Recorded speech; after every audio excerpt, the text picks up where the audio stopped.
I think throughout the whole of my political life, people have regarded me as being guilty of understatement. I am angry at the way the British people are being misled. This is much more important than a general election. This is going to affect people, their livelihoods, their future, for a very long time to come. And if they are given honest, straightforward facts and they decide to leave, then that is the decision the British people take. But if they decide to leave on the basis of inaccurate information known to be inaccurate, then I regard that as deceitful. I think this is a deceitful campaign.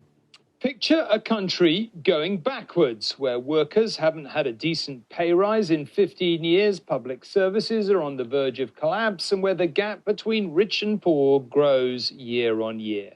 That is how Britain was described today in a bleak and damning assessment of its economy. The failure to achieve all but negligible growth has left the average worker a simply staggering £10,000 a year worse off, according to a leading think tank. And we're now lagging way behind countries we used to think of as equals. In Germany, middle-income households are a full 20% richer than their peers in the UK.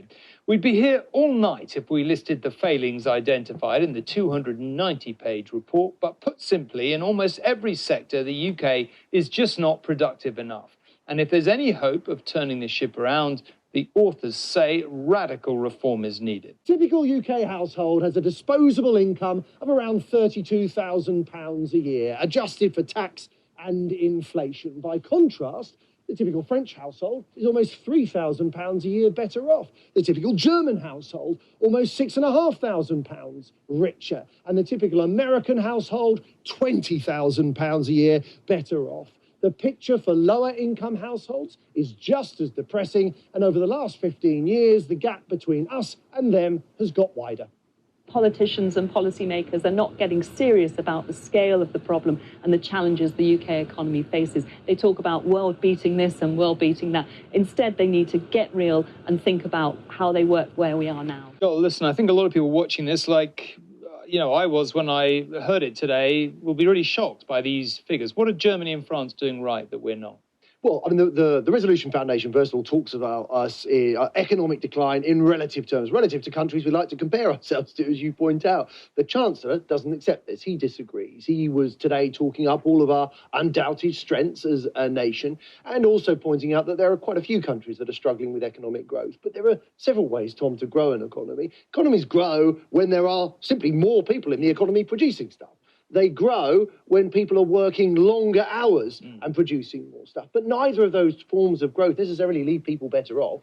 What matters in terms of living standards is higher productivity, producing more efficiently. That's what leads to higher pay.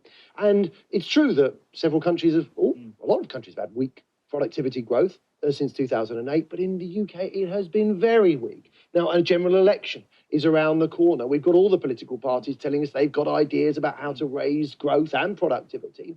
But what the Resolution Foundation is saying, none of them is being bold enough. We need something really transformative, really that's going to twist the dial. They want to see public investment raised to 3% of GDP, twice the run rate of the last 40 years in the UK, Tom. They want to see 20-year growth plans for Manchester and for Birmingham, an overhaul of the planning laws making developments harder to oppose. This sort of change requires a lot of money, requires higher taxes. You can see why politicians are reticent, but the glittering prize here is growth after 15 years of going nowhere. And in terms of what they're saying about immigration, a really depressing and awful campaign. They are misleading people to an extraordinary extent. Well, let's move to immigration if we could. When you were Prime Minister, I think when you left, immigration was still below 50,000, more or less 48,000, something like that. It's now 1/3 and rising fast. It's not racist or xenophobic to be really worried about that, to be worried about the effect on schools. I'm worried about it. Everybody is worried about that. But your side don't seem to have an answer. Well, I don't think they have an answer. We'll come directly to that if you wish. Let me take the immigration point absolutely head on. Yes, immigration is very high, and yes, this causes great troubles for us, not only for us, but all across Europe. Half the world is on the move at the moment because of what is happening in North Africa and the Middle East, because of fears about Russia in Eastern Europe, because of the economic difficulty within the Eurozone. There are a lot of people on the move. And they come here because we are a great and successful country. The nonsense we hear from Leave about let's get our mojo back and be a great country, we are a great, successful country. That is why people are coming to us. Now, how long will this last? It is a serious problem. You are going to see a diminution as the Eurozone recovers, because it is recovering. It's now growing pretty much as fast as us in the Eurozone. But it isn't just us.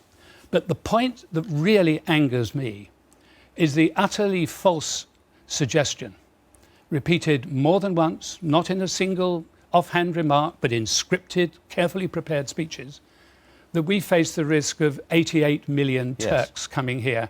Now, firstly, Turkey are not in the European Union. They're unlikely to be in the European Union in the next decade or two.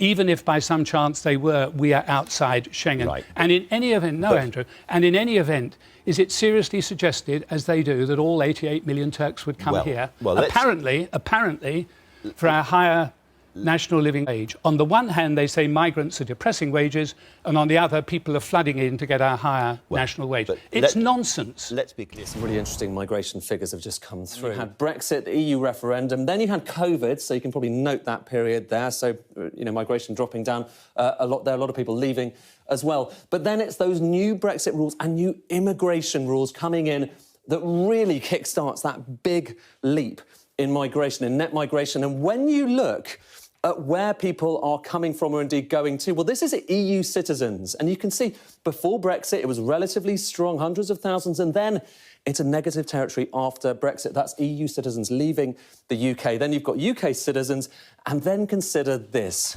non-EU citizens coming into the UK in their droves, really, faster than we've ever seen before. And the